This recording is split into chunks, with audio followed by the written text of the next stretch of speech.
Okay, so in here is the one thing that the vast majority of people planning for a power outage forget about. Let me show you.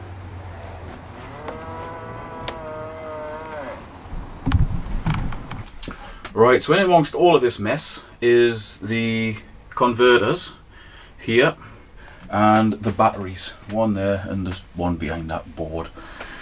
They are for my solar system. But that's not what we're here to talk about. We're talking about something that is connected with that, but it also allows for extra energy to be put in should the solar fail. These are isolator switches, and that is what we're talking about. That is an input for a generator. And then up here I've got a couple of different input leads. They're basically both the same, but just different lengths. I think one's about 5 meters, the other one might be 10 or 15 meters. So on one side, I've got a 3-pin plug, which plugs into the generator. On the other side, we've got the round 3-pin plug, which plugs in there. If the power goes off, and it's on a night, when we've got, you know, no solar power left or whatever, we'll just plug a generator in, turn that, we're off the grid and we're running on a generator.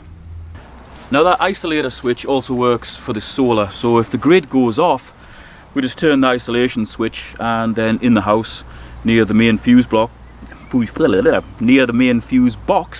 I've got the a thing that will pull down. I don't know what you call it. It's an isolator, but it's like a changeover switch. You pull that down and it swaps from mains power to solar power, and it's pretty much the same sort of system for the generator feed in.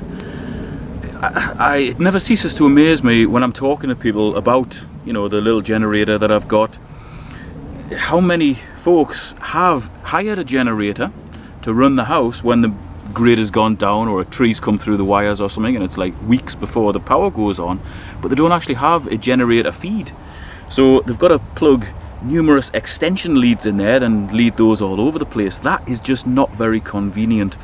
With our situation, we just pull the generator outside. It's a petrol one. We just pull it outside, fire it up, put the lead inside, shut the door so everything's secure, and then we can use everything in the house. Well, everything to a point, because it's only it's quite a small generator. It's only 2 kilowatts. So we'll certainly be able to use all the lights and all the sockets as long as the power consumption is below 2 kilowatts. We couldn't use anything that required a lot of heat, like a hot tub, or the kettle, or a cooker, that sort of thing. But certainly an air fryer, microwave, fridge, freezer, all those sort of things will run no problem at all on that little generator. Could really do with a bigger one though. And I like to think 3 steps ahead instead of just 1 or 2 steps ahead. So if the grid goes down, we've got the 12.6 kilowatt solar, 11.4 battery storage.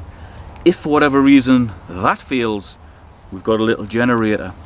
If for whatever reason that runs for so long that it runs out of fuel and there's no fuel available, we've got solar generators. I think the biggest one of which is a 1 kilowatt Jackery. That's really good. I'll put the review video to that in the video description. I can daisy chain those together and then feed that into the generator feed and run the small appliances in the house from my shed, you know, silently, and just charge them up with the sun. So we've kind of planned for every eventuality, but a big thing was getting that generator feed in. So what I would say is, you know, when you're getting any sort of electrical work done on your home or garden by a qualified electrician, just ask him or her or they or them to put a generator feed in and an isolation switch, and then you will be prepared. Thanks for watching. I'll see you next time.